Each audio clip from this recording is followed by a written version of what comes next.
கோபூஜையோட சிறப்பை பார்க்கலாம்.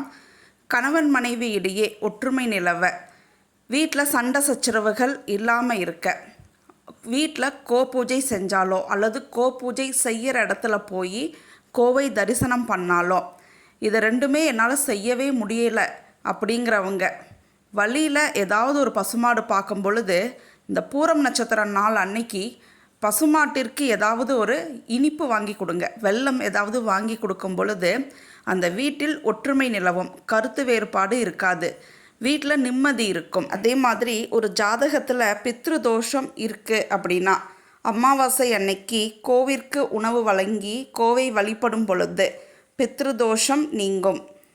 இந்த தோஷத்தினால புத்திர பாக்கியம் கூட தடைப்படும். அப்படி இருக்கிறவங்களுக்கு புத்திர பாக்கியம் தலைக்க பசுமாட்டிற்கு உணவு வழங்கி கோபூஜை செய்யும் பொழுது புத்திர பாக்கியம் இருக்கும் அவங்களுக்கு.